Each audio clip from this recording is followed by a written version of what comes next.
Welcome back, everybody, to the show. Good to have a longtime friend here, Josh Adair. Is that how you say it? Is it Adair or Adair? It's a long A. It's Adair. Adair. Yeah, okay. but it's said both ways. And so I was in the military with a guy, and he was in a different company, but he was talking to me, and he said, "Yeah, I'm Adair," and I was like, "No, it's Adair, man." Yeah. Oh, he was. Yeah, he was an Adair. Yeah, he was same last name, same and he spelling, would say it different. but he would say it different. It was strange, man. I was like, because everybody I know says it the same way. Obviously, we're the same family, so we say. So you do Adair. say Adair, It's like Adair. it's okay. Yeah, it's long A, and I used Find out something new every day. Yeah, that's right. I got tired of correcting people because they would just forget, and so it's easier just to be like, Yeah, whatever, man, whatever. that's me. Yeah, Yeah. It's pretty. It's kind of low to have to correct somebody. You know what I mean? Like that's Adair. yeah. You know what I mean? Yeah, I've seen people do that a couple times. Yeah. It's just like Or heatings. How many times have you been Yeah. called heatings? Yeah. It's like, do you know how to say the word head? Look at it. It's HEAD and then ING. I'm going in the right heading. Yeah. How do you get heatings out of that? yeah, Right. I've a lot, and I'm not gonna be like like Headings. you know.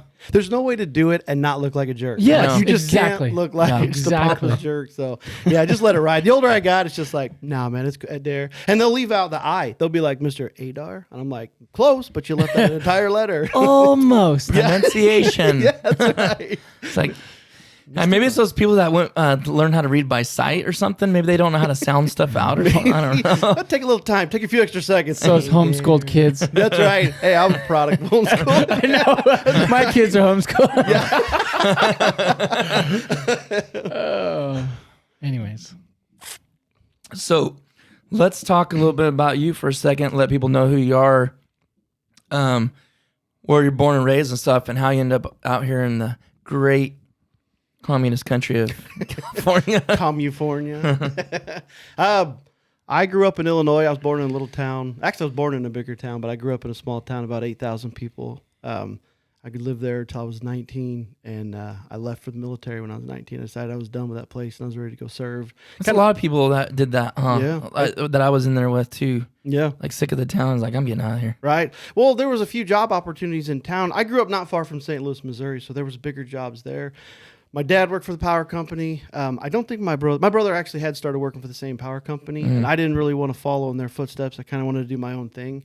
And plus I didn't think I was smart enough to be in the working for the power company. Yeah. So I started talking to the recruiter, and I had wanted to do it for most of my life. I wanted to be a ranger. That was my Like whole from the time you can remember being Yeah. super young. really, yeah. And you wanted to be a ranger, huh? Specifically. That was it. And there was Did you see a video or something that made that stand out to you? Why you wanted to do that? So I had. I mean, because me for a helicopter pilot, I wanted to do it since I was a little kid too.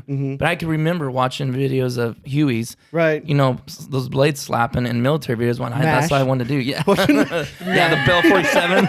Yeah, not quite, Yeah. not quite MASH, but yeah. Yeah, we weren't allowed to watch it either. So I just the intro because when it come on, you know, you hear the voice. Helicopter. Turn it. Okay. Yeah, I can't remember the one thing, like the one defining thing that I saw once. I had a buddy that began to talk about it, and he kind of did the research and got into it, and he would relay the info to me. So once I knew about it, is when I started seeking after it. Like, I'm going to find a video. I'm going to find a book. I have a couple books, even now on my bookshelf, that I bought Where did you? 20-something years ago. Oh, here, go ahead. Be Yeah. comfortable. I Be am. comfortable. I am. I fidget too much when I talk.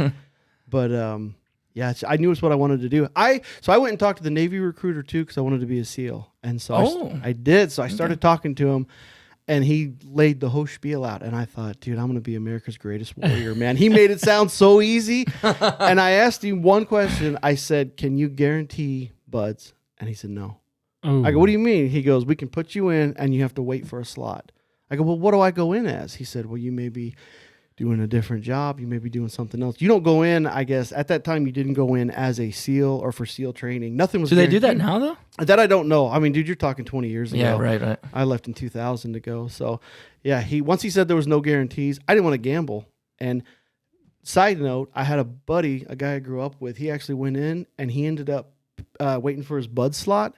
And he painted boats. He was painting ships. He was working in the galley. He was baking cookies, just waiting for a bud slot. I don't know if he Wow. ever got one. Wow. So That's yeah. insane to think about, though. Because think about a guy that if he did go to Buds and become a SEAL, where you started out Yeah. baking cookies, Right? Yeah. and then next thing you know, you're a SEAL, Yeah. some of America's greatest warriors. You know, Yeah. That's right. The Well, guy it funny just and- shows that it's the individual. It has nothing to do Right. with what they're doing. Yeah. Right. Because you, like you said, you're just getting in to get in. So you take any position to get the chance to be in a slot. Right. But it doesn't mean, because he's doing that. That's just what he is. You're filling a slot, Right. basically. And you're waiting. And this is the way I see it, is if you want to be a SEAL, and if you're going to be a SEAL, a good SEAL, that drive and that determination, not just get you through the worst part, Hell Week or the worst parts of Buds. That's also got to be the same mindset while you're painting a boat or a Yeah. ship. I think Right. ship Yeah. while you're baking cookies. I mean, obviously that's not your end goal, but at that time you're saying all I have to see treat is it I like- want to Yeah. be a SEAL, Yeah. and I'll go through whatever I have to No, get absolutely. there. So those are the So- guys I want. So you were in the Navy recruiter's office. Yeah. They told you that, and then you walked out. I walked out and I said, it's not for me. Then, they gave me the VHS. This is 2000, right? So it was the VHS tape and I'm watching it. I'm like, dude. think about that, 2000. Yeah. 20 So, years okay. ago. I Well, don't yeah, wanna- but the fact that of when it was before, yeah. I mean, if you were getting it at that time, that would have been insane. I mean, you might not even be here today, honestly. Right. Well, we can talk about that in a minute, but we were pretty close when Yeah. all that went down. But I left. Yeah, the way it worked, dude, is it was Army, Navy, Coast Guard, or Army, Navy, Air Force, and Marines were in the same building, so I could just kind of go around and do the loop. So you picked. Army. Okay, what? So you went to Navy first because you were saying you always wanted to be a Ranger. So did you go there because you knew it was even more advanced? Yeah, I wanted to see what they had to offer. That's Okay. my parents. My mom, being mom, she They weren't wasn't into super it. for it. My dad Yeah. was. My dad was. He's a Oh, that's huge cool. military fan. My dad's probably one of the best World War II historians I know. He knows everything. I mean, I pick his brain often. He knows all how things went.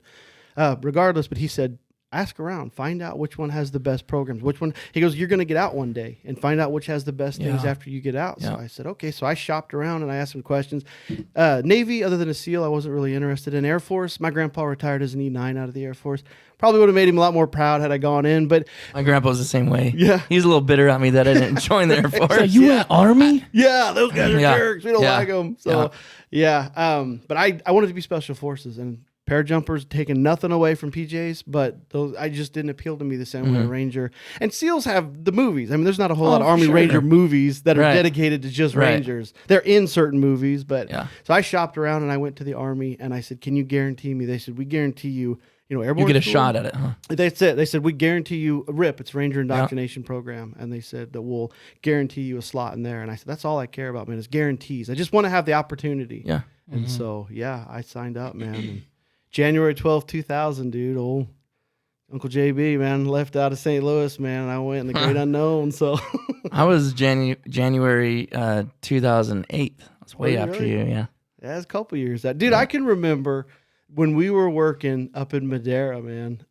And we were having conversations. You asked, dude, for hours, man. We were cleaning up at the job site. We were working, and for hours, you would ask me questions about the military. Like, what about? And they were good questions too. They weren't just like, "Can I do it? Do you think I can do it? I can do 20 push-ups in 20 minutes." Yeah, dude, how many times have you been asked that kind of stuff? Right? Do you think I have what it takes? Yeah. Right. I don't know. No. The key to Can that, you do what you're told? I mean, yeah, pretty much. Yeah, that's it. Can Yeah. you get pummeled, by verbally pummeled for 3.5 months? Because our basic, in the infantry I went in as 11 Bravo. So yeah, you were at Georgia. You're in Fort Benning. Fort Benning. Yeah, Oh, Sand Hill, Fort Benning, baby. Georgia. I was Bravo 258, man. We were called the Dark Side. We were on the back side of it. And of course, every company, every battalion thinks they're the toughest. Oh, yeah. So, but I'd actually, Dude, that's not true. I was majorly disappointed in who I was because I was at Jackson, dude. Relax in Jackson. yeah, South Carolina. I was so ashamed. If I would have known that, and I remember my recruiter saying, "Hey, I'll send you this place. It's going to be he goes, it's still going to be hard physically, but he goes, it's the easiest place because there's females there." Yeah. And I don't know why in the world I didn't say something then because I could have changed it. He could have changed it to Benning. Right. It's just like, I'm almost like, don't like talking about that. Yeah. It's like, just a bunch of which our drill sergeants were super strict and like wigged out. Like I'm surprised they didn't hit people because they were crazy. Right. Because one was a combat engineer and the other one was, and he actually used to play for Louisiana College. Louisiana Tech? Yeah, Louisiana Tech. Really? He broke his back. He was a running back and he broke his back. They said he never walked again. Anyways, obviously he couldn't play football anymore. Yeah. But he ended up getting in, being a combat engineer. Yeah. Which probably tearing himself up even worse than football would have Right. probably. But anyways, they were scary dudes. But I was hearing of other bays and other my lingo's platoons and stuff. Yeah. Getting their phones, like everything, dude. Crazy stuff. Dude, well, one, they didn't even have cell phones when I was in, but we had nothing. You know, how old are you? What? How old are you? I'm 39. I'll be 40 this year. I guess just you got in a lot younger. That's probably why it was like, man. I did. I mean, you are older than me, but still. Yeah, and everybody always says, wow, you're that old, you don't act that. No, yeah, I know. Then I'm like, man, should I be taking mental note of that? Like, should I be like, yes, Titus. I was in the armed services.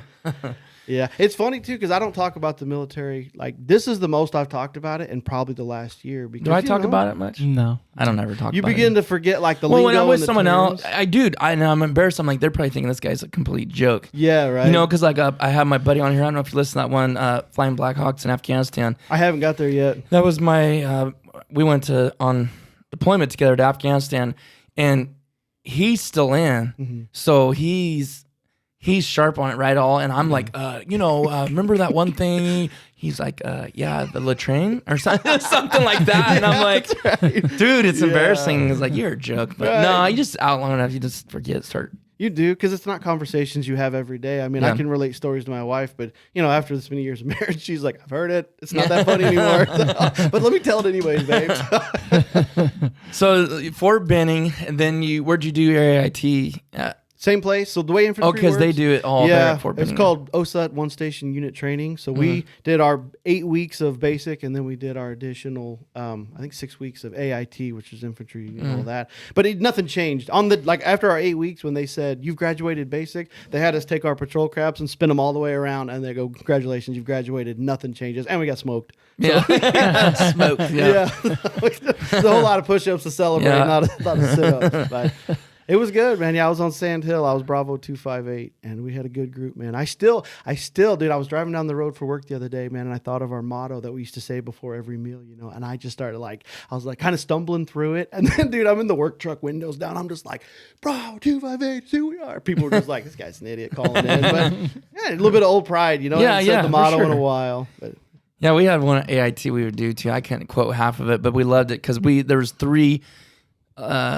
groups. There'd be like a night hawks and day hawks, and there was something else where you were going to school and doing it. So outside the barracks, we were what were we? I think we were like 2 to 10. Yeah. So when everyone else, the day guys are in there sleeping, passed out, we'd scream. There'd be like 100 of us. We'd do this chant every night to wake them up. Right. Finally, one of the instructors came out. I was like, shut. You guys are waking up.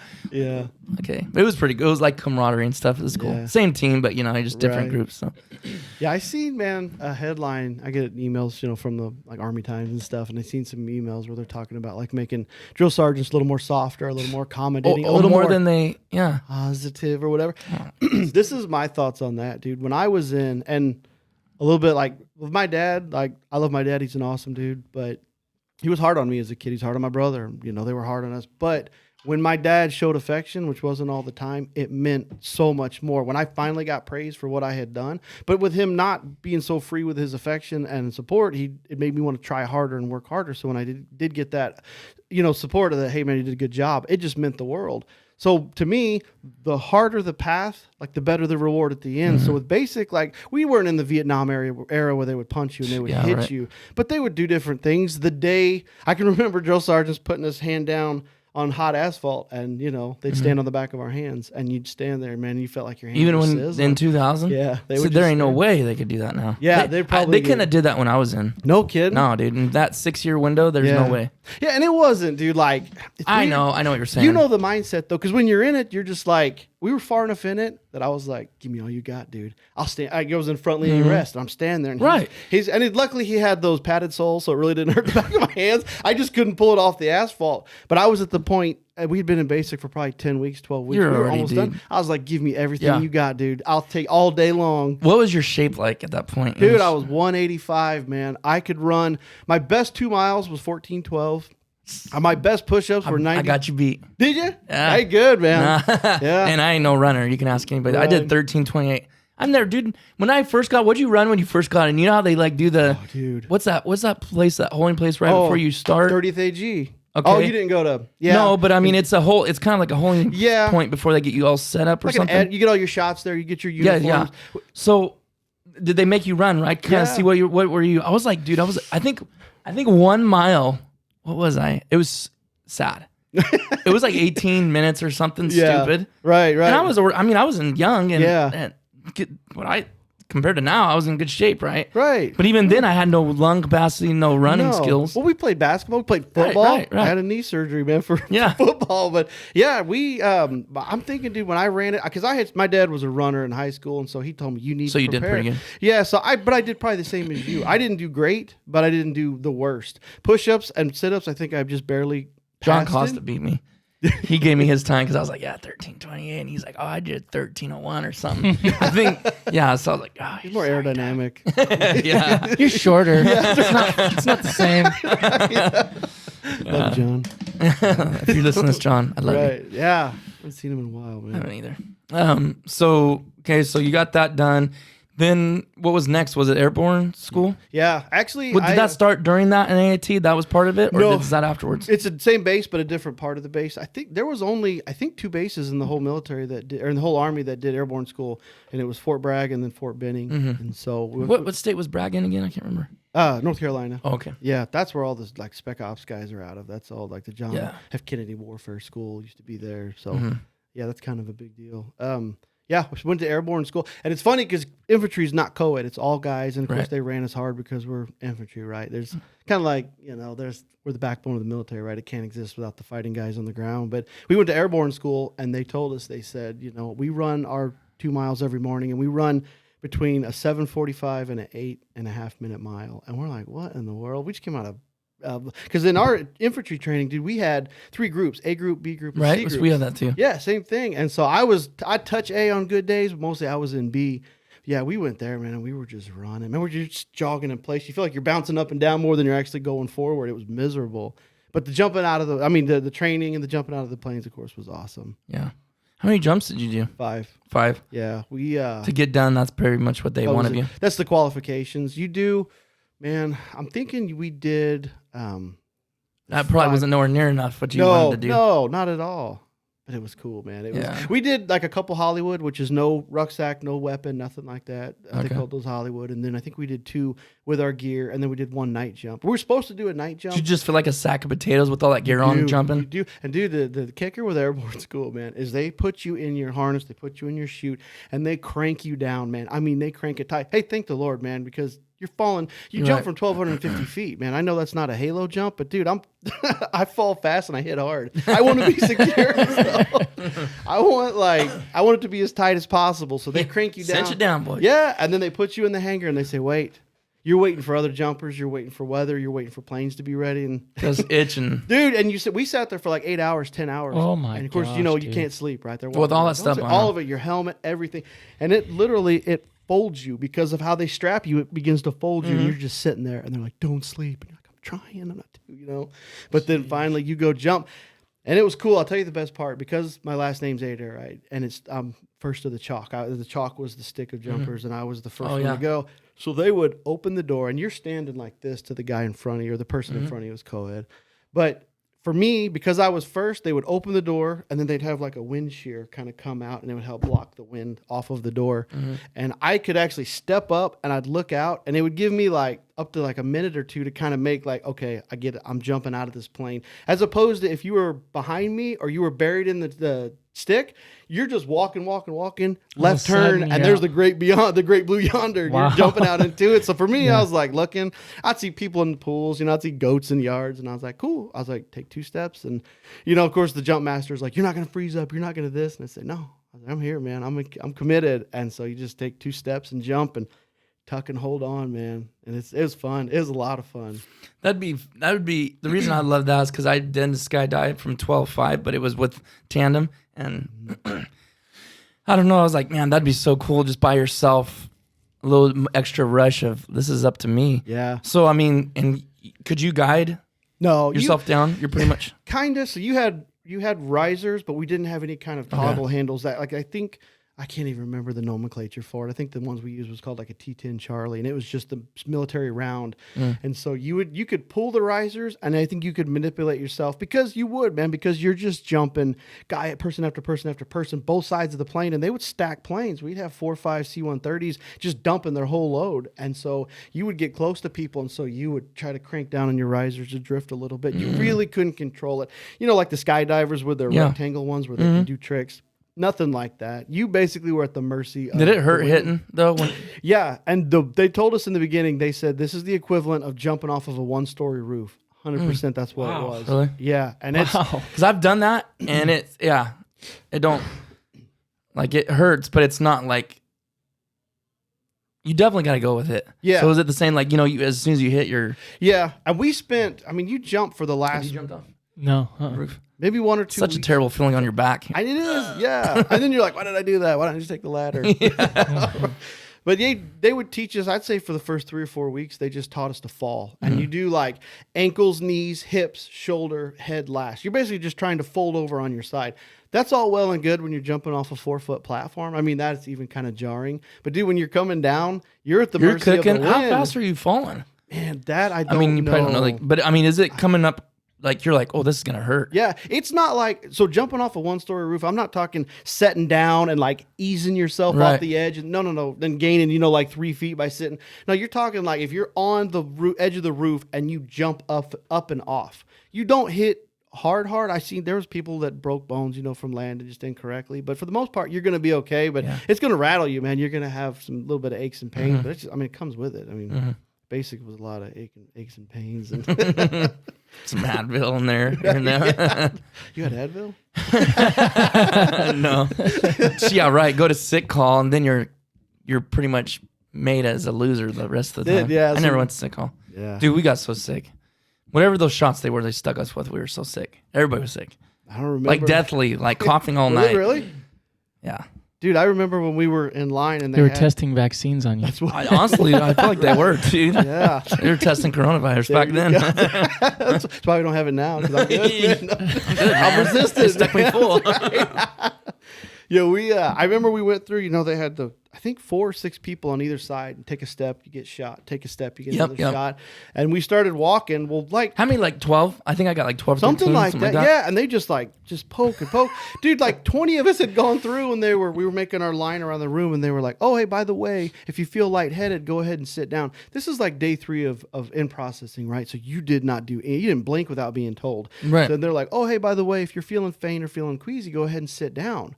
And we're just like, what do you mean? And sure enough, man, this guy just like wobbles and folds, man, and just bounces off the cinder block wall. And everybody's just like, oh, I feel fine. We're good. So, we're all right. Yeah, it was interesting. Dude, that whole in processing deal was such a wear out. Yeah. Falling asleep, standing up, people do just racking out because everything's different. You're up man. for like 40 some hours or whatever. Yeah. I've never gone through anything like that before where just you had to maintain the strict standard and you could not deviate because you were more afraid of we had a little bit of smoke and a little bit of push-ups and stuff, but we knew it was just like, this isn't full power. This is 10% of his rage. I don't want to go 100% and see what happens. Well, yeah, when we were getting our shots, man, there was a guy that came in. We hadn't seen him before, and he picked out a few of us. I'm going to say 10 of us, and he put us in this real small closet, had us faced in. He said, get at the position of parade rest. And he goes, just assume the position. Don't ask questions, just parade rest. Well, he's walking around, and he's just eyeballing people. Well, I'm going to be a ranger, dude. I ain't no chump. I stared at. I broke position, right? Because parade rest, your eyes ahead. And I was like, I'm nobody's chump, man. I stared that dude down. So you turned your eyes to look over at him. I didn't do my head. I did my eyes, and he stared at me. And you're just waiting for him just to be like, get down, just explode. Walked past me, never said a word. And then he picked a few of us, and I was one of them. He said, all right, he said, head out. He said, what this was, he goes, we're choosing guys for honor guard. And he goes, and I think the requirements to be between 5'10" and 6'2". Like it was a real short window of height to keep everybody about the same. But he said, we wanted to know if you can maintain your position regardless of anything else. And he said, the guys that didn't break position, those are the guys we'll be offering positions to in the honor guard. Which is cool because of what that position is, the Tomb of the Unknown Soldier and the different functions they do. You have to maintain your strict military procedure, and I get that. Well, I wasn't there to do that. And that's a very honorable position, and hats off to those guys that do it. But I was there to kill bad dudes and jump out of planes, man. I just, you know, snuck around seeing all the Rambo movies, dude. I was trying to be that guy with a shirt on. Bandana? Yeah. Please. Yes, please. I'll take 2. Back up. So you did that, and then you got to your unit. How was that? How'd they treat you when you first got to your unit? The Ranger unit or to, so what I went through RIP. Or I guess I don't want to skip past Ranger School. Yeah, well, it's RIP, not Ranger School. Ranger School is a dedicated school like Sniper School. Okay. And so you actually get chosen out of your unit. I think in a Ranger battalion, you go automatically when there's a slot. Outside of it, you have to wait for a slot. So I started the RIP process, or the Ranger indoctrination process, and it was tough. I mean, it was cool, but dude, you knew when you left, like, basic was serious and it was tough, but airborne school was so easy compared to what I had gone through. When you went to RIP, it was like, this is serious. Like, this is, because they were Rangers. It was the 1st Battalion out of Fort Benning. So I might have misspoke. It's been a while. I think 2nd Battalion's Washington. I think 1st. I don't even know. I can't even remember. Man, I'm sorry to all the Rangers out there. That is my bad. But anyways, they were all Ranger guys, and so they were, you know, it was serious stuff. And so it was a 2-week process, and unfortunately, man, I wasn't real wise with the freedoms that I was given, and I lost focus, man. I just began to focus on different things, and that drive and that desire kind of faded, and I ended up, man, about midway through the 2nd week, I was having trouble keeping up. I was having trouble staying with the guys. I was actually the honor grad in basic, man. I got chosen by my platoon. I went before a board, and I answered a whole bunch of questions, did a bunch of movements, and I beat out everybody else and was the honor grad, man. I was given a medal out of basic. I was given my family, like at basic graduation, they were set on a special platform with like the base commander and all these people. Yeah, and I was out I felt front. that part. I was asked to, and I didn't. I must have not did something right. I don't know, man. It just worked, man. I was there. So anyways, I just noticed in RIP that I couldn't keep up with people. And at that time, in my 19-year-old mind, I was like, if I can't do this, I don't belong in the Ranger unit. I could get somebody killed. And instead of buckling down and being like, dude, get your focus. You're here for a reason. You've gone through, however many months of being here. Right, and now right. you need to wrap this up and do what you're told. And I ended up, it's called a VW. And of course, the instructors are, sign the VW. You don't need to be here. We don't want you. And I gave in, man. And you sign a form. So VW is a voluntary withdrawal. And I signed the form. And there was like 3 or 4 of us. And I let my buddies kind of talk me out of it. They were like, no, we don't want to do this. And you don't want to do it. And I'm like, baby, I don't want to do this. And I went and I signed the form, dude. And as soon as I handed it to the instructor, dude, he looked at me and he's like, man, I'm sorry to see this. And I felt like I had let down like the entire Ranger battalion. I was just like, man, I cannot believe I did that. And I had to make the call of shame to my dad. And he was, he was pretty upset. And I was upset. I cried, man. I was just like, what have I done? Basically, I was like, what have I done? And so I got reassigned to the 10th Mountain Division. I was up in upstate New York at Fort Drum. Okay. So that's where I went. Yeah, dude. I think the average was like 240 inches of snowfall a year. Oh, my goodness. Good grief, dude. And the military, it doesn't matter what the weather is. Oh, you're doing everything just the same. We're going out there. Yeah. Yeah.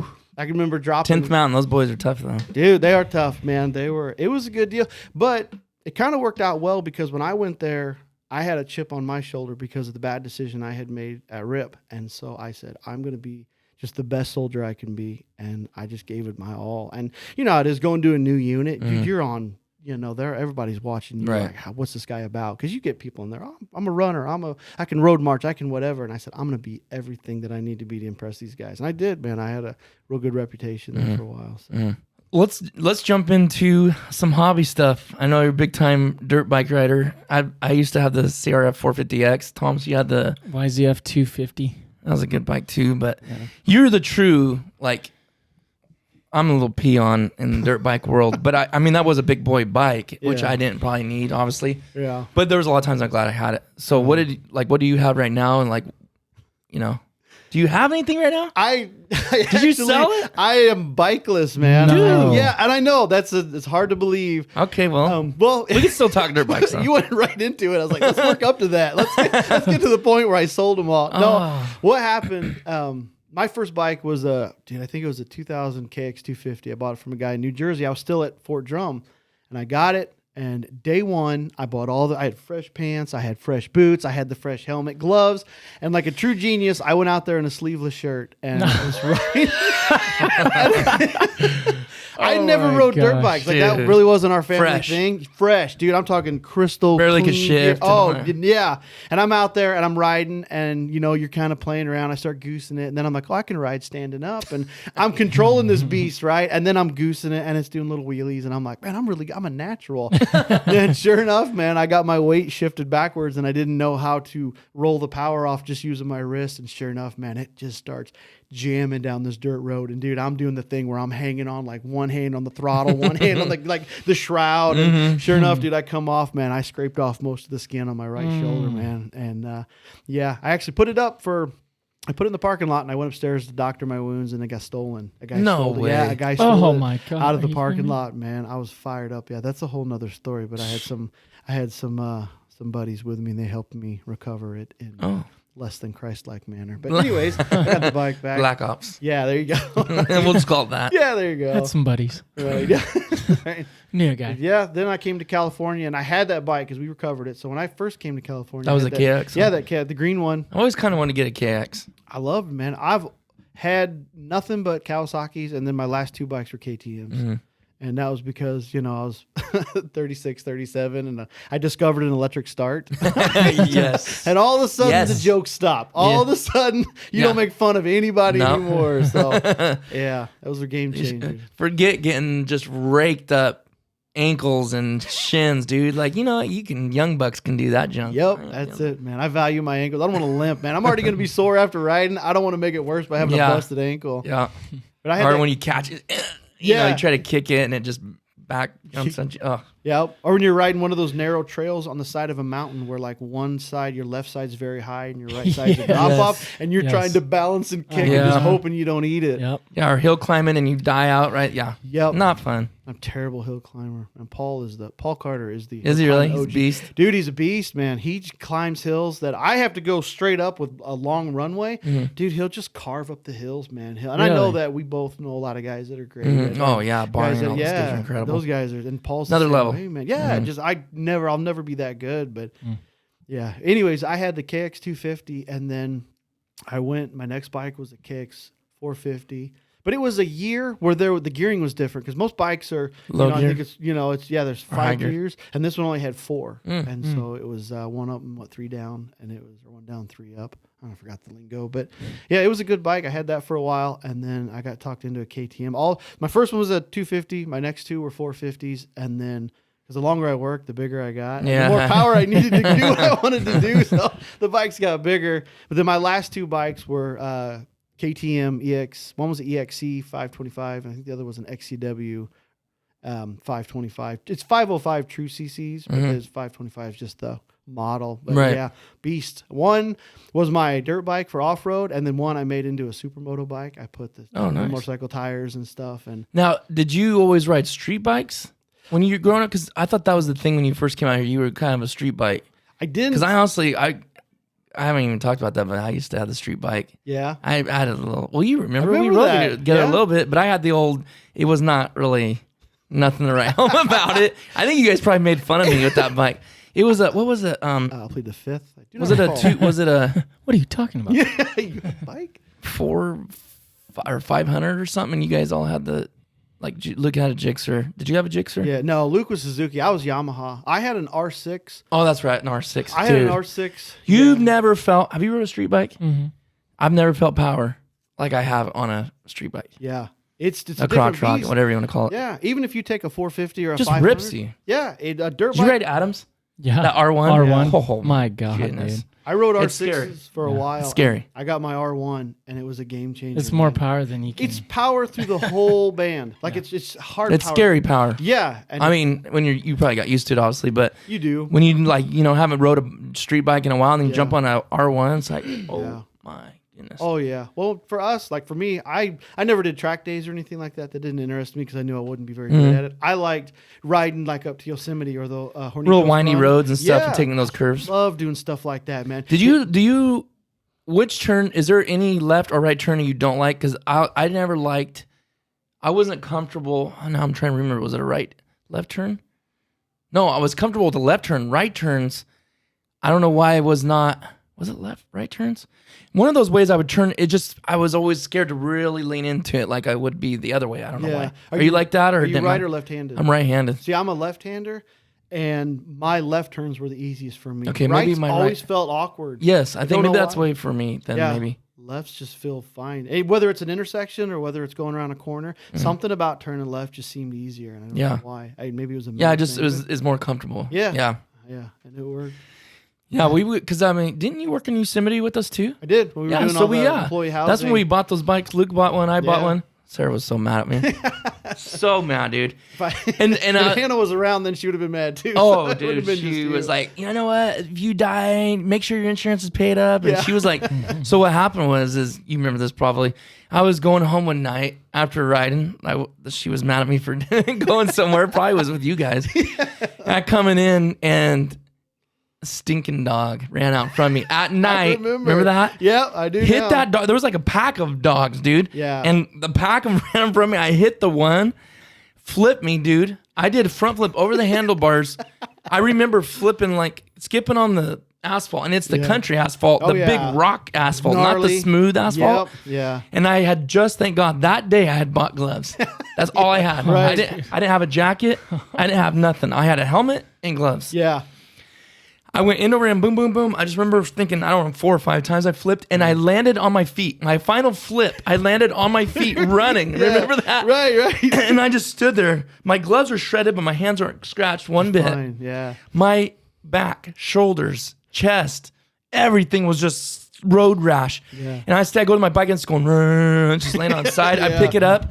The dogs are fine. They're all coming up to me, running around. Get out of here. Yeah, wanting to play. Dude, I'm like, I don't even want to move. My helmet has big old gashes in it. Go down there, walk in the door. Right. Sarah sees me. She's like, I don't even feel sorry for you. And like walked down. I was like, just hung my head down. Right. I went over there, dude. Had to have the old mother-in-law picking chunks of rock out of my back and shoulders, dude. Chunks. Yeah. Then she just poured. That's pretty tough because everybody already told you. It's like, right. You know what I mean? Yeah. And that's the worst part of it. You can't go around trying to get sympathy. You know, because Tara and Karen never said a word. They weren't married at the time and stuff. Right. And at that point, who cares if they see your back? You know, you're just shredded anyways. I mean, I was like jacked. Yeah. And they do dump the old hydrogen peroxide. I was like, you know, it's like, make it stop. Oh, dude, make it stop. But I was like, I think 2 months later I sold it or something like that. Really? I just didn't feel like dealing with it because I still liked riding. I wasn't scared to get back on it. I still rode. Yeah. But it was just like, it's not worth the fight. That's not worth it anymore. Dude, I don't know if you remember when we were working in Yosemite, I had bought a CBR like 600R from a guy up there. I bought it to resell it. I think it was maybe before you had your bike, but we were out.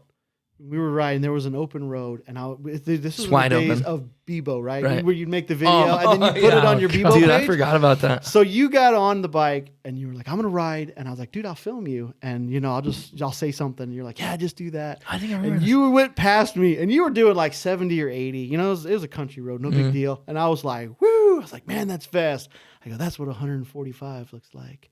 And dude, I remember people were freaking out. You were doing like 70. I don't even remember that. Yeah, and I was just like, that's what 145 miles an hour looks like. And everybody's like, Titus, I can't believe it. I think maybe, there was some kickback from loved ones. There was. Yeah, you were like, why'd you say that? I don't even remember that, dude. I hate out. my memory. There's so many things in life I don't remember. I do that. So growing up in Illinois, I'll go home, man. I'll be talking to my buddies, and they're like, dude, do you remember the time? And they'll tell this hilarious And do you almost story. not believe them? I don't. I'm like, dude, I don't remember that. There's no way that happened. You're full of it. And I'm like, dude, that is hilarious. I go, did I say that? I'm like, I used to be a funnier guy. I'm like, I used to be cool. I did, man. Now I'm just like, I don't know. I don't remember. I was funny back then. I'm recycling jokes. I'm like, tell me more stories of things I said. But you're all writing down your old jokes you forgot. Right. Use People them. take a little Back in Cali, they had never heard this one. Right. New audience. Oh man, sorry. I had to talk about that. I haven't remember that. So what was the difference between your last 2 KTMs? The one you said, did you make it street legal too? Yeah. EXC was more of the it's the softer gearing. It's not quite as aggressive. And I'm not a technical dirt bike guy, so I'm probably explaining this terribly, but it just wasn't quite as aggressive on the throttle. There was more play. So when you goosed it, it wouldn't just pop the front end. You hit a point, it would, but it was more for street. Like it comes wired for blinkers. It come wired for the lights and the license plate. Well, I just wanted a dirt bike. So I thought, no, I don't want to do this, but I love riding on the street. Riding a dirt bike, a supermoto on the street it is so much more comfortable because with a rocket, you're wadded up, man. You're just like this. And after a while, everything begins to hurt. So on the dirt bike, I'm sitting upright. My hands a little wider. It just felt better because there's some good canyon roads out of where I live. And you can really just carve it good. And I felt way more confident on my supermoto than I did on my street bike just because dragging my tail around through the dirt for so many years, it just felt natural to put it on the street. And you always want to do that, right? You're washing your dirt bike, you'll zip up and down the road. Well, it's the same feeling, but you get to do it legally. Sweet. True. Oh yeah, you're talking. You're saying moto. I'm thinking more like what's that called when it's street and dirt though? There's another word like for a dual sport. Dual sport. I was thinking. I was thinking something different when you were saying that. But that now because moto isn't that look like a street bike? But it has chunkier tires and it's meant to go off-roading. So you know what I'm talking about? Yeah. An enduro. That's so it wasn't an enduro you had. No, it was a supermoto. Okay. Which basically it's a street legal. It's like a dual sport. But it kind of looks like a street bike more so than a dirt bike, right? Right. Yeah. I just took the tire. I put actual motorcycle tires. I don't remember the sizes, but I bought different rims and I bought, the brake disc, different. I changed my gearing. I changed my chain. But it's actual motorcycle tires. You could take them off of a R1 or a Gixxer, throw them on the dirt bike, and it's the same thing. You just change the tires, and then the handlebars are the same. Everything's pretty much the same. It's just down low. Like you said, you're more comfortable, though. Yeah, and that just felt better. And so it was a little too comfortable. I'll tell you a little story. So it's really easy to pop a wheelie on a supermoto, and so I started doing a lot of wheelies. I got some footage. I don't know. Maybe I'll show it one day. But I was just doing long wheelies. Actually, there was a place in town where stoplight to stoplight was a mile. And there was a train overpass, and just to see if I could do it, I came out of the street, or I came out from the stoplight, and in the middle of the intersection, I stood it up, and I rode it a straight mile, and I rode it up over the overpass, and then I set it down right at the next light. Nice. Dude, the funniest thing is when people are waiting to turn onto the road that I'm on, and they see me, I'm going by on one wheel, and I'm like, I look at them because it's easy. It's easy to do, like look around, and they're looking at me, and they're like, "What are you doing?" I remember you being really good at riding wheelies. Yeah, I think I videoed you for that Bebo thing, doing a wheelie down, didn't I? You were going down the street. See, I thought that's what you were going to talk about. I don't remember the part me flying by you saying 145. Yeah, I don't remember, but you probably did because we had, with the old flip phones, man. We were doing it with flip phones out there, and I was real close to the ground, so when you went by, you barely see it. It was like all squares, all pixels. Looks like an Atari screen. Old Game Boy, like Tetris or something. Right. So 3 days before my last day at work before my wedding. And I was leaving work, and I was getting on 90, the highway, and I was just like, I'm going to do a last wheelie because I'm leaving tomorrow to go to up north. And sure enough, man, I stand it up. I look over my shoulder, and I'm riding it, and whoop, I hear the siren behind me. Cop pulls me over, gives me grief. You're going to die and all that. And I was like, yeah, you're right. I apologize. Sure enough, I was like, I ain't saying nothing to nobody. Me and Hannah had been married, for a couple months, and she's like, hey, you got a letter in the mail from the DMV or somebody. And I was like, go ahead and open it. And she was like, you got a wheelie ticket 3 days before our wedding? I was like, has it got my name on it? She's like, yeah, it's for you. I was like, okay. No, she wasn't too upset, but she was like, why didn't you tell me? I was like, because of this. I figured it'd be better to let you know. I wanted to avoid this very situation right now. Just delay it as long as you didn't think that went through before you had her open it. Terrible choice. I don't know what. Never have your wife open your mail. Yeah. I was thinking license renewal, not ticket and mail. Yeah. Sure Willie enough. Ticket. Yeah. That's funny. So we'll get close to the end of this podcast, but let's talk a little bit. I mean, we've talked a little bit about you getting into duck hunting, and we don't try to force anybody to get into if they're not doing or nothing, but I mean, is that something you've thought of? We've kind of talked about it a little bit, even last year at that, whatever that was, a banquet or something. Graduation. Something.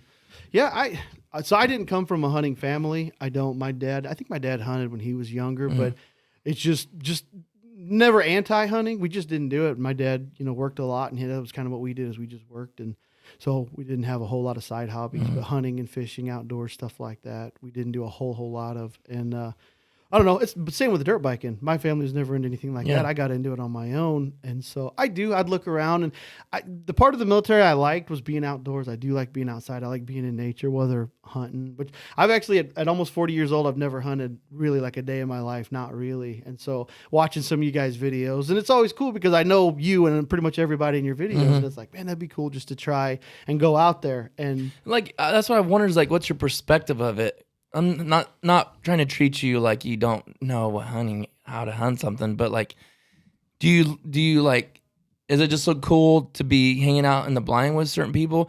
Does it look cool to shoot something? Like, what part of that is it intriguing? I want to see myself in slow-mo with heavy rock music. So it's the B-roll that gets you, isn't it? Yeah. You need to grow a mullet out. There and you go. I wave did. it in the wind. Did you not see the mullet I had? Did I see it? Dude, when we got sent home from work in March and we couldn't go a anywhere, lot of people grew mullets. I let it grow out, and then right before we were in Florida a couple months ago, and Hannah was like, "You can let me cut it," and I was like, "Keep it a little longer." Right before Florida, she's like, "Yeah, you're not going to Florida with a mullet, right?" But she cut it into just business up front, party in the rear. Mullet. Yeah, she threw a video on Instagram, dude, and I'm just shaking, bro. And it is just, I think I've seen that somewhere. it's not quite a full-on Tennessee top hat, but I call it. No, it is the collar duster. Let me tell you what, man. It keeps that collar clean. Oh man, dude! They're trying to. So we have what's called a Flyways Collective, and it's several of us YouTube channels that have come together just to kind of make a collective or whatever. And Jordan, a guy named Jordan, he has a gnarly one right now. Nice. And I'm like, man, I can't wait to do some B-roll of that thing. Right. Just holding a strap of ducks, walking through with the wind blowing through. That's right. Just because it's so funny, Dude. He's trying to talk me into doing. I was like, dude, I can't. I'm not doing one. It's funny until you're going around town by yourself, and there's there's nobody to laugh. Like at work, we always do the No Shave November, right? Yeah. And so because I'm 2 steps away from growing up in a trailer park. My facial hairs are patchy, and mine comes in, man. And my wife is just like, no. And it's funny at work when you're around everybody else that's got right. You're like, yeah. And then that next day when you're like, I got to run out to Target to grab something, and people are just like pulling their kids closer, and they're just like, easy, pal. It's like, looking at you like a predator. Exactly, yeah. Like, I see then you just don't even like it at all. You're like, yeah. It's just for November. Trust me. You're walking around the store with a shaver in your hand. Don't worry, I got this. Trying to justify to everybody, I'm not weird. Dude, I it was just the like same way. We did that for the air ambulance thing. All of us did mustaches for November, like several years ago. Yeah. And it, like you said, it was so awesome when you're all together, like taking pictures, like this is so cool. And then, like you said, outside of that, you're like, why am I doing this? I'm such an idiot. That's it. I do the same thing. When I had my mullet, I would be working. I don't know what I was doing, dude. I'm like stroking it or something. And I'm just like, this mullet's dumb. But here I am. I'm like, all right, I'm done. We're cutting it. I'm like, babe, get the clippers. She's like, all right. That's so funny. Yeah, man, we'll have to get you out there. Do you have all your hunting license and all that stuff? I don't, dude. I don't have nothing. See, that takes a little work. It's not bad, though. Be honest, right now is a great time to get your hunter safety card because you don't have to go in to a physical location. Oh, nice. Because of the COVID, you can do it online. I've actually got so many people doing it right now and finished it. Robert Hernandez is doing it right now. He's in the middle of it. He should be done pretty soon. I did, or Vivian did hers. Mm-hmm. Viet's almost done. Who else? Ava, Jake's kid, his daughter. And I think Michael Catano too.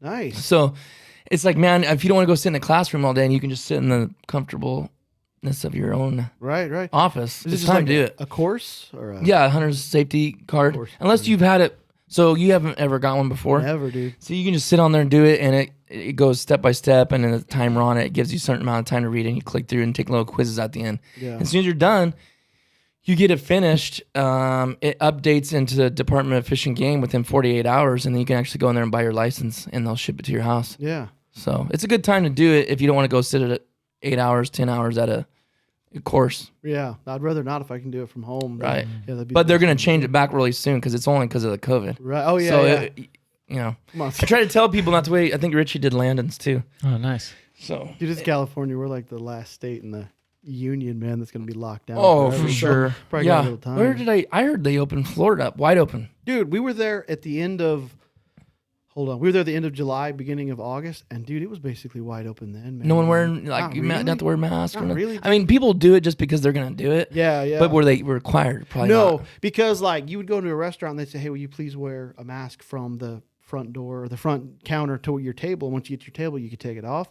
But dude, they didn't even really enforce that. Certain restaurants did. The larger the restaurant, the nicer the restaurant, they were a little more strict about it. But dude, it was just basically wide open, man. And it was, I mean, everybody within reason tried to respect distance and stuff like that. But dude, even before this COVID deal, you're not like walking next to people's table coughing on them while they're eating nappy. Exactly. You know, so People were washing their hands before all this. yeah. Or weren't. Yeah, not everybody. Yeah. Dude, I've never liked it when people cough in their hands. No. Like then they go grab a doorknob and you're like, really? Yeah, and then because I'm just always a germaphobe, you know? It's or like when you're sitting in church and somebody's over there hacking up and then sneezing in the back of your neck. Yeah, and then they walk up and they put that same hand out to shake it, and you're like, "Hey, buddy, Buckaroo. Just pat him on the shoulder. Hanging on the wall. there you go." Yeah, it's like, Right. that's funny. Yeah. But yeah, me and Travis, if any place you think you're going to have to wear a mask, like they will not let you in that building as an airport. Me and Travis, I told him, I go, dude, I'm not wearing it until someone says I have to do it. Yeah. And it's not even about fighting. It's just, it's stupid to me. Yeah. So we went in. I mean, we got dirtiest looks, but I don't care. We went inside the airport, went through the line with tons of people because it was packed. Went to the deal. I thought the lady at the front desk that did our baggage was going to make us. She never said one word. Yeah. I almost got the impression like she liked that we weren't. Right. It was kind of weird. Dude. Like she knew she's only doing it because she works there. Right. Never said a word. We went through security. I told Travis, I don't think we're going to make it through security. Yeah. Never a word, dude. Not nothing, huh? Never like, oh, you need it or, oh, you need to do that. Never. Not until we got on the plane. That's That was where it was required. Yeah. They're like, you have to. Got out of the plane, took it back off, and we got to Denver. Done. You fly. So if anywhere you're going to have to do it, it's going to be an airport. So they're not even doing that. But I go over to Maria's, dude, to get a breakfast burrito. Will not let me order because I'm not wearing a mask. That's crazy, man. I'm like, you're the only place. I wanted to say it. I was like, gonna make a big deal. You're the only place in this whole town we live in that you're wanting a mask to order. I haven't worn a mask in this area ever. Yeah. And they still give me my food. That's dude. I'm like, man, you're shooting yourself in the foot. How much? She's like, do you business want to buy a mask? I was like, no. Yeah. I just walked I'll out. buy a breakfast She's like, burrito. sorry, I'm like, yeah. This place said taco shop, not a mask. Yeah, medical vendor. supply. And I'm like, man, I Maria's feel medical. bad. You guys are shooting yourselves in the foot, you know? Yeah. Like, I'm not trying to hurt anybody, but like, I'm not going to do that. Well, especially the mindset of like people we know and in this area, that's a big deterrent. That would cause people to not want to So many, solicit dude. that business. We're in an ag town. Yeah. You know what I mean? People are, anyways. Yeah, I hear you. And it has nothing to do with nationality or race because I know so many people that would walk right out too, no matter what race they are. Yeah, You know what I it's mean? The principle of the thing, not having to do anything personally. Nothing to do with it. And it's the town that we live in. It's kind of the same way. Like I've never had anybody tell me to put a mask on, and it's kind of like the silent like brotherhood. Like we'd be walking around a store and not having a mask on, and you see somebody without, and you don't nod, but you kind of do the lingering look, like I'm with you, dude. I'm with you. Know, it's just like you don't fist bump, but you want to from a distance. Yeah. And we've never gone like to the register, and they've been like rude because we didn't have masks on or didn't want to treat. They us, did you that know? to Sarah once. Really? He's like, you never come back in here again and say more. Are you kidding me? Yeah, and she's like, it was just one cashier, okay? Right. And so you don't come back in here with that one or we're not going to help you. She called in. I'm surprised Sarah did it because she's not like usually like this. She called in to the manager, the general manager, and told him what happened. And he said, I'll deal with that. He goes, you do not by law have to wear one. It's a mandate. It's not a law. Right. And I guess she got in some major trouble, but we've never had issues with her again. Right. But yeah, we don't. I don't know. Yeah, I get it. There's Times I will wear stuff. There's certain times, dude, especially in the field that I'm in right now, the medevac deal. Yeah.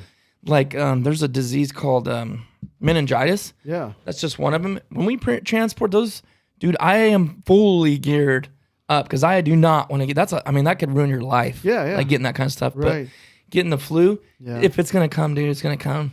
Dude, it don't matter if I wear it. It's not gonna matter. I know a guy that had caught meningitis, man, and he ended up having, I believe, a stroke. And then I think he had to have like emergency brain surgery. Like meningitis is no it's joke. so bad, dude. And I get it, man, that there's certain things where you need to mask up and protect yourself, or you need to just regular PPE, Yeah, exactly. Just normal stuff. I'm not against that, but to refuse service because I'm not wearing a mask because they tell me don't come back. I'm not about that, man. There's plenty of other grocery stores that I'll go to that haven't said anything to me. My money's good at their stores too. So if you want my business, man, treat me right. Yeah. So we don't really ever talk much about it on here, but it's just interesting kind of to put it out there to people listening too. You know what I mean?